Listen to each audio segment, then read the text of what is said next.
gran saludo para todos. Y que tengan un buen día o noche. Les habla, el Dr. Adelis Rodríguez. A continuación. Clínica 4. Clase número 3. Tengan en cuenta, que en la parte inferior de este video, al darle clic en más información, se desplegará un panel donde estará todo el material complementario, clases escritas, laminario y más. También, al ingresar a mi canal, podrán entrar en lista de reproducción donde podrán encontrar todos los videos, agrupados por materia y año. Y recuerden que si este material es de su agrado, pueden colaborar suscribiéndose, dándole clic al botón de la campanilla para recibir nuevas actualizaciones. No olvides darle me gusta y dejar tu comentario. Por supuesto que te agradezco si compartes este video para que otros puedan recibir más material como este. Y por último, si sale de tu corazón también dejaré el link para donaciones. Muchas gracias de antemano.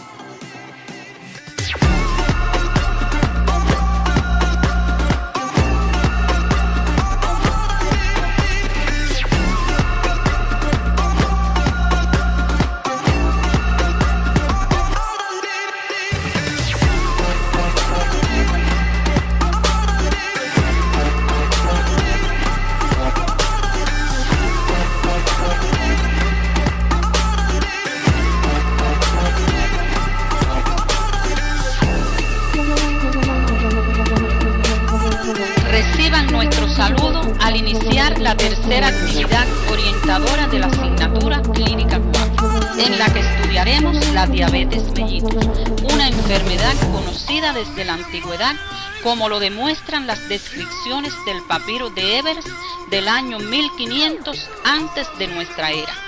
En el siglo II, Areteo de Capadocia lo llamó diabetes, que significa pasar a través de.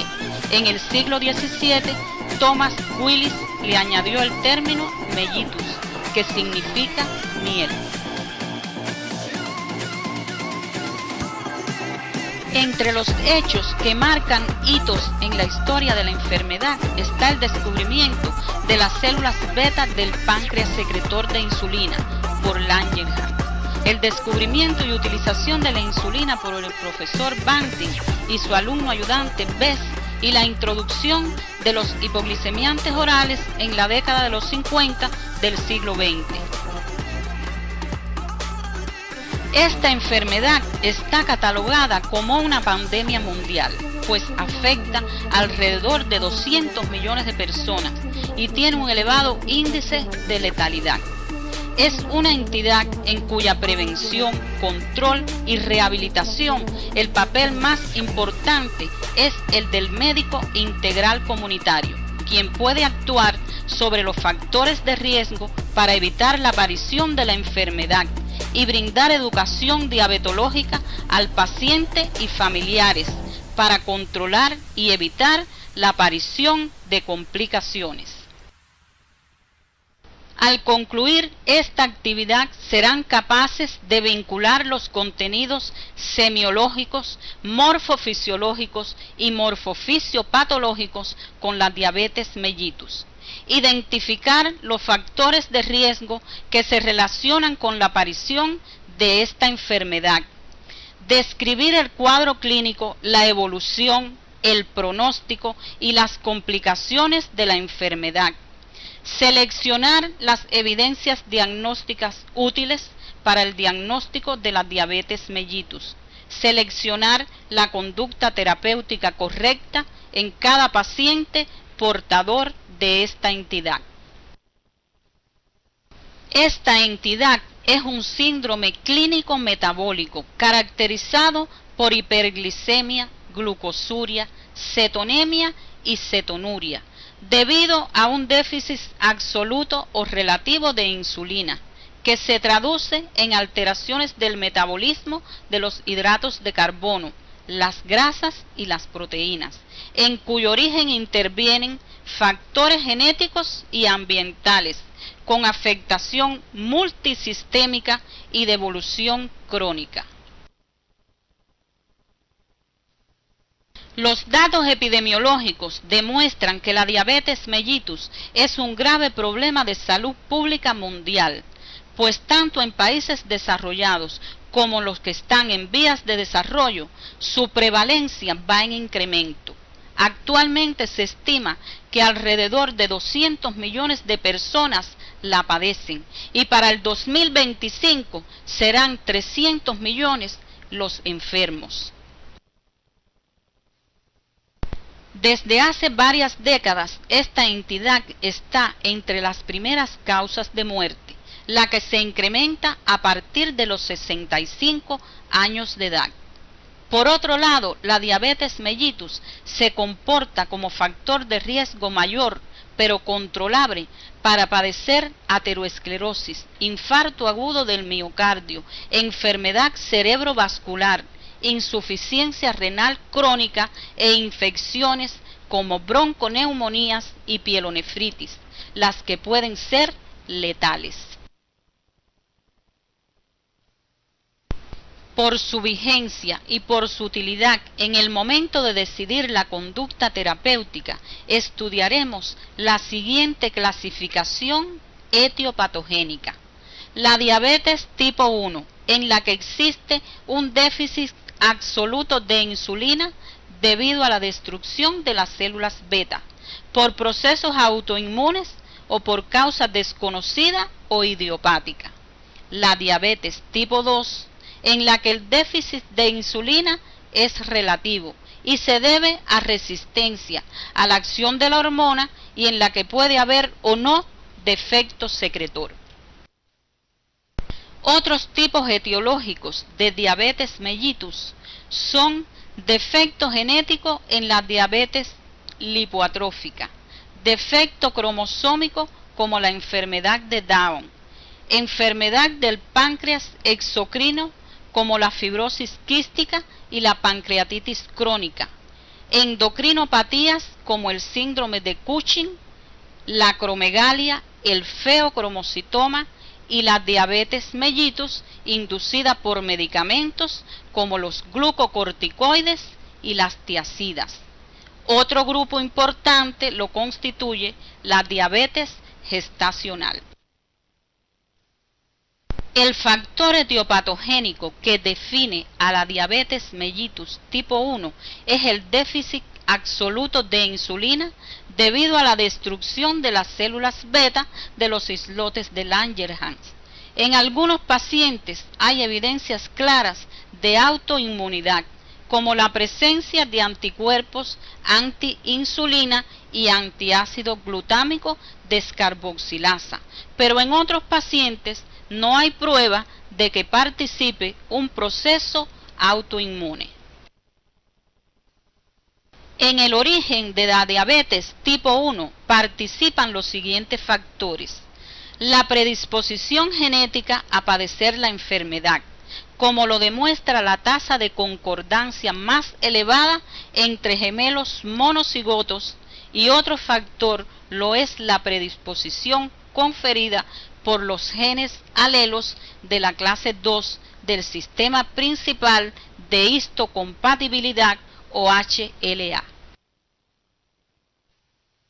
También influyen factores ambientales, como lo demuestra el hallazgo de prevalencias más elevadas en determinadas áreas geográficas, como los países escandinavos, y la nutrición, como es el caso del consumo de proteínas contenidas en la leche de vaca en las primeras etapas de la vida. El evento que caracteriza la patogenia de la diabetes mellitus tipo 2 es el déficit relativo de insulina debido a hiposecreción y a resistencia a la acción de la hormona en los receptores periféricos. Esta enfermedad es de origen multifactorial, en la que participan factores genéticos evidenciados en la gran agregación familiar, factores ambientales como son la inactividad física o sedentarismo, factores nutricionales como el consumo de alimentos de alta densidad energética y ricos en grasas saturadas, en azúcares refinados y pobres en fibras.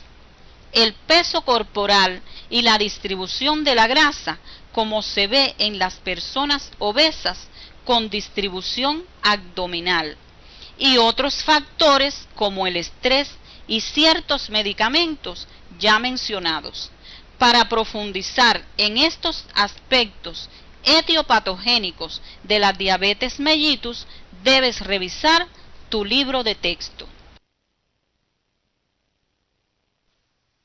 Las manifestaciones clínicas que caracterizan a la enfermedad pueden tener un debut brusco, como en la diabetes mellitus tipo 1, o un comienzo insidioso, como es el caso de la diabetes mellitus tipo 2. A su vez, esta afección puede debutar con síntomas y signos generales como la poliuria, la polidixia, la polifagia, pérdida de peso, infecciones mucocutáneas, retardo en la cicatrización de las heridas o a una complicación. La diabetes mellitus es una enfermedad multisistémica, es decir, con afectación y expresión clínica en varios sistemas del cuerpo. Teniendo en cuenta esto, las manifestaciones clínicas se dividen en manifestaciones cardiovasculares, entre las que están la angina de pecho y el infarto agudo del miocardio, que en estos pacientes puede ser silente, la miocardiopatía diabética, la hipertensión arterial y la neuropatía autonómica cardiovascular. Las manifestaciones oftalmológicas expresadas en forma de retinopatía diabética como una de las principales causas de ceguera en el mundo, cataratas, blefaritis, conjuntivitis, iritis, entre otras. Las manifestaciones cutáneas más frecuentes son los forúnculos, abscesos piógenos, vulvovaginitis, balanitis por cándida, onicomicosis y la lipodistrofia insulínica. Entre las manifestaciones renales infecciosas de más frecuente presentación están la pielonefritis, la cistitis y la papilitis necrotizante.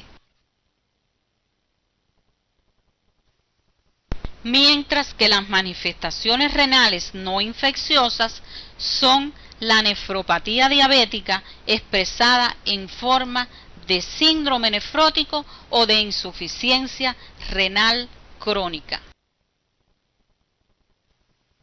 También son frecuentes las manifestaciones vasculares periféricas como la micro y la macroangiopatía diabética, que constituye una causa importante de amputación de miembros.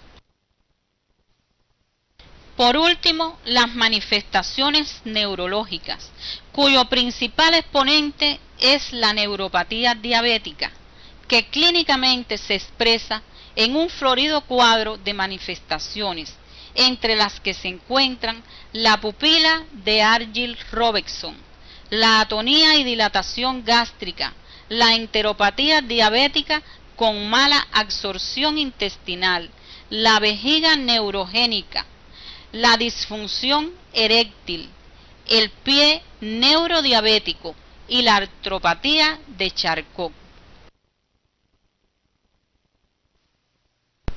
El médico integral comunitario debe conocer que para realizar el diagnóstico de la diabetes mellitus debe cumplirse uno de los siguientes criterios. En pacientes con síntomas de la enfermedad, basta con una glicemia plasmática al azar, igual o mayor de 11,1 milimol por litro, es decir, 200 miligramos por decilitro.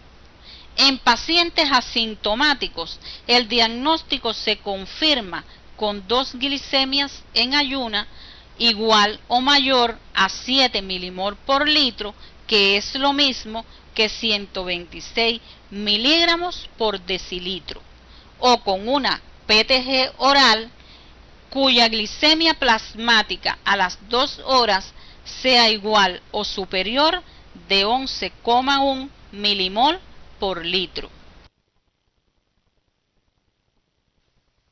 Cuando reciba un paciente con el cuadro clínico florido, como el mencionado anteriormente, el diagnóstico es relativamente fácil, pero el médico debe tener presente que la mayoría de los enfermos debutan y acuden con síntomas de repercusión a cualquier sistema, como el renal u otro cuadro clínico, expresión de una complicación metabólica aguda y grave, como son la cetoacidosis, el coma hiperosmolar y la hipoglicemia.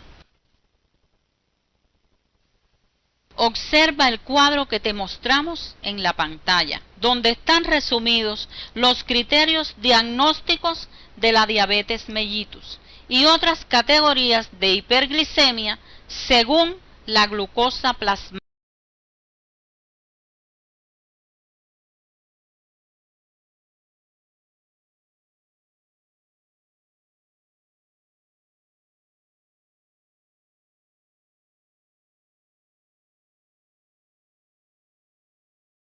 Como ya se dijo anteriormente, la diabetes mellitus es una enfermedad con daño multisistémico.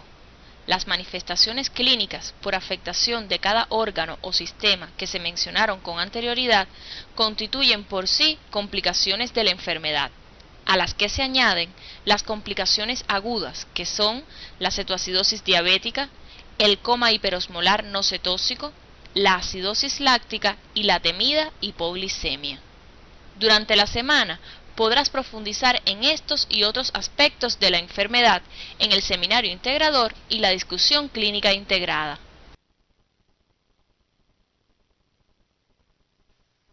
La importancia del papel del médico general en la prevención de la aparición de la diabetes mellitus en personas con riesgo incrementado para padecer la enfermedad es indiscutible. Entre los factores de riesgo sobre los que el médico puede actuar están el sobrepeso corporal, la hipoactividad física, las dietas hipercalóricas y el hábito de fumar. Debe ser del conocimiento del médico que estos factores incrementan el riesgo en personas con antecedentes familiares de diabetes mellitus. Para actuar sobre estos factores, cuenta con la mejor arma: la educación a la comunidad.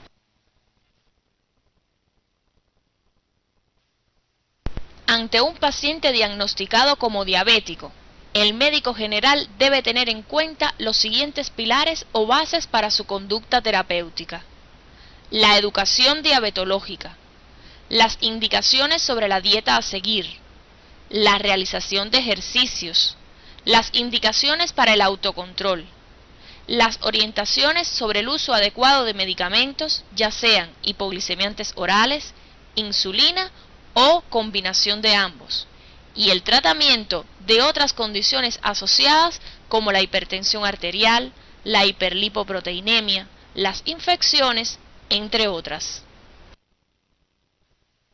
El tratamiento adquiere matices específicos en casos especiales, como el paciente anciano, el paciente sometido a cirugías y la embarazada diabética, aspectos en los que profundizarás en estudios posteriores y colaborarás con médicos especialistas en el tratamiento de estos casos. La educación diabetológica es importante porque muy pocas afecciones exigen un conocimiento tan cabal de ella por parte del enfermo y sus familiares como la diabetes mellitus. Esta persigue el objetivo de lograr en el enfermo cambios en su estilo de vida, transmitir conocimientos para el autocontrol de la glucosa en sangre y orina, sobre la administración de los medicamentos, y también debe indicarse al paciente la importancia del cuidado de los pies y las uñas, evitar el uso de calzado y medias ajustadas, y la consulta sistemática al oftalmólogo y al estomatólogo. El tratamiento dietético es uno de los pilares fundamentales.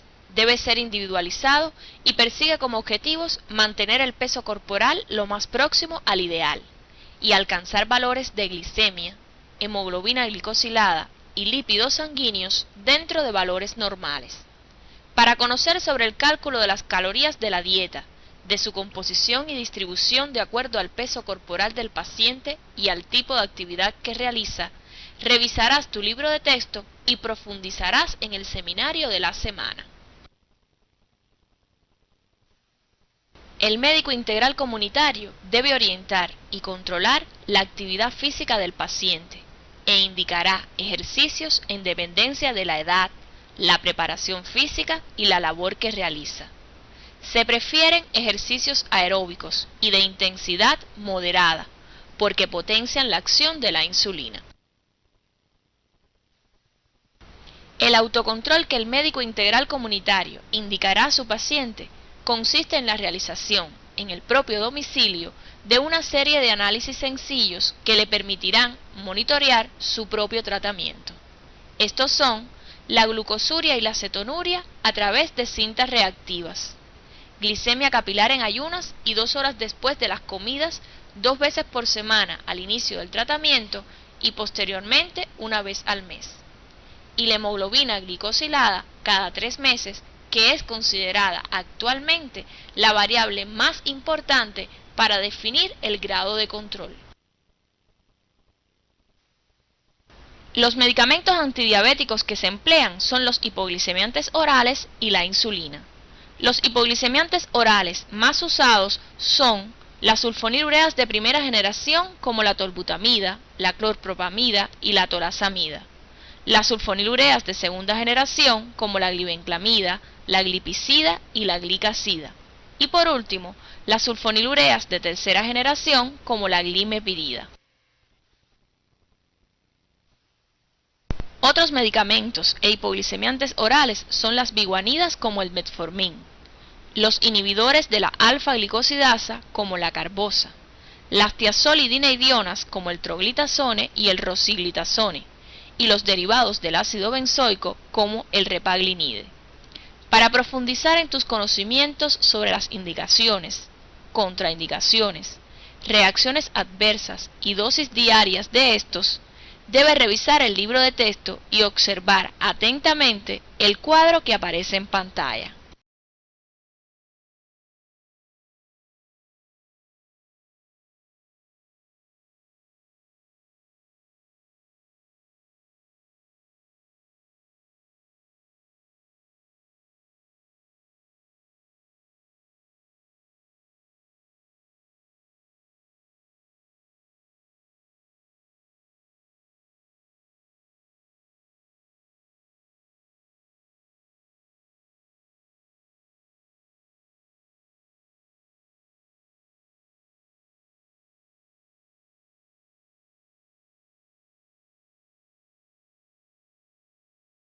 Los parámetros utilizados para medir el grado de control de un paciente diabético tipo 2 son la glicemia en ayunas y postprandial de 2 horas, la hemoglobina glicosilada, la glucosuria, la cetonuria, el colesterol total, el HDL colesterol, los triglicéridos y el índice de masa corporal. Para conocer cómo deben comportarse los valores de estos parámetros y definir si el control es bueno, aceptable o malo, debes revisar el cuadro que aparece en tu libro básico. Un cambio importante, tal vez el más importante en el pronóstico de los pacientes diabéticos, ocurrió a raíz de la introducción de la insulinoterapia.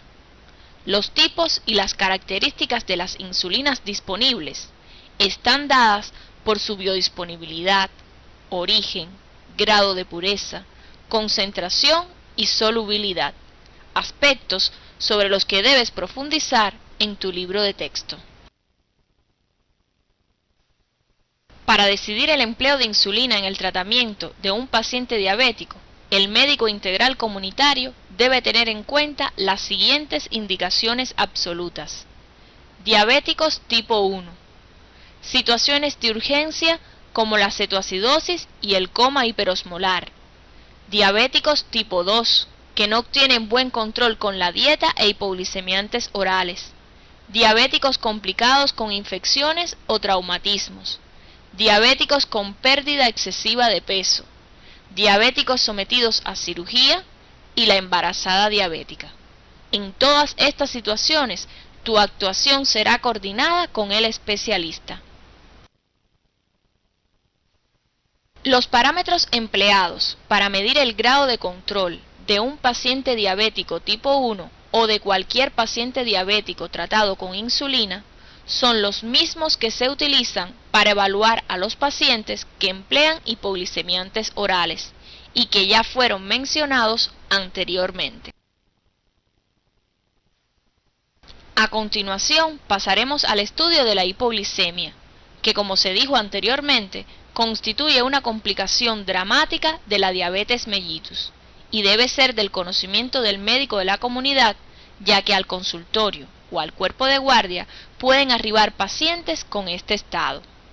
La hipoglicemia no es una enfermedad, sino una manifestación de un trastorno de la homeostasis de la glucosa por causa diversa, entre las cuales está la diabetes mellitus y los medicamentos antidiabéticos. Para el diagnóstico de la hipoglicemia se debe cumplir la siguiente triada, ya estudiada en la asignatura Clínica 2. La presencia de síntomas y signos compatibles con este diagnóstico.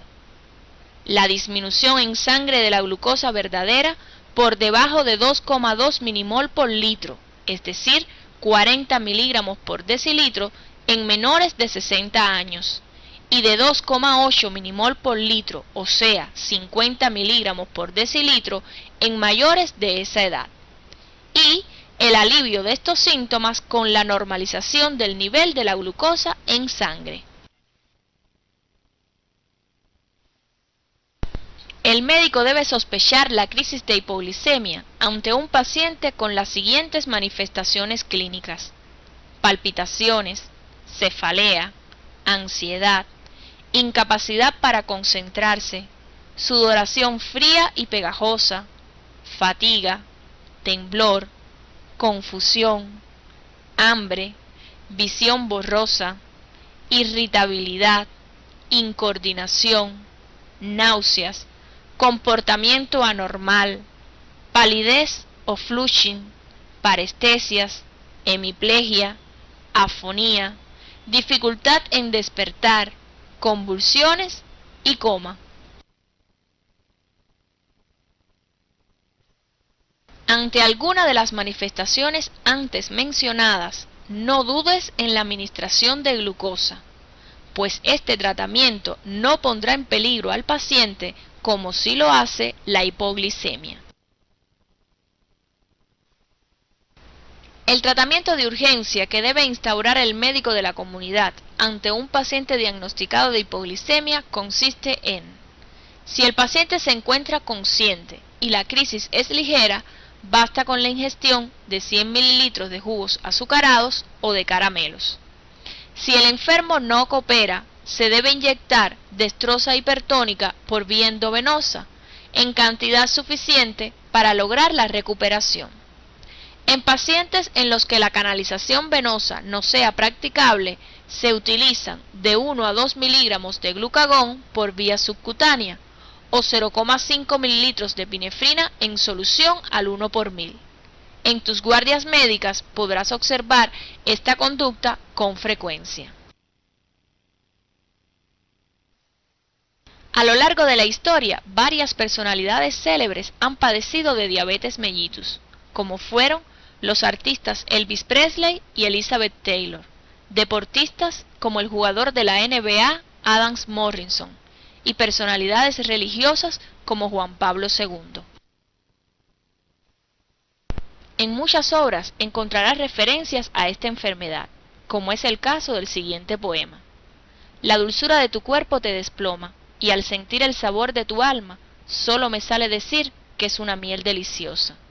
Me pregunté más de una vez, entonces, el porqué de esa tortura. Con tu voz pausada, como la más tierna melodía, me lo has explicado. He comprendido, entonces, que tu dolor no es más que tu cura. Al finalizar esta actividad llegamos a las siguientes conclusiones. La diabetes mellitus, a pesar de ser una enfermedad conocida desde la antigüedad, continúa comportándose como una epidemia de alcance mundial, con elevadas tasas de prevalencia y mortalidad. El descubrimiento y utilización de la insulina y los hipoglicemiantes orales constituyeron importantes momentos que cambiaron para siempre el pronóstico de los pacientes diabéticos. El médico integral comunitario juega un papel protagónico en la prevención de la enfermedad, promoviendo estilos de vida saludables y actuando sobre los factores de riesgo en las personas vulnerables y sobre toda la comunidad. La diabetes mellitus mal controlada se convierte en un factor de riesgo que favorece la aparición de enfermedades cerebrovasculares, infarto agudo del miocardio, insuficiencia renal crónica, ceguera por retinopatía e insuficiencia arterial de los miembros. En la actualidad, nuevos tipos de insulina y de hipoglicemiantes orales se erigen como un importante arsenal terapéutico para el control de la enfermedad. El médico integral comunitario, mediante el seguimiento sistemático, las orientaciones higiénico-sanitarias y el control estricto de la enfermedad, puede evitar que el paciente diabético evolucione hacia las complicaciones crónicas y letales. En la siguiente actividad orientadora, continuaremos el estudio de las enfermedades del sistema endocrino metabólico. Tal es el caso de las enfermedades por hiper o hipofunción de la glándula tiroidea, que constituirá el motivo de nuestro próximo encuentro.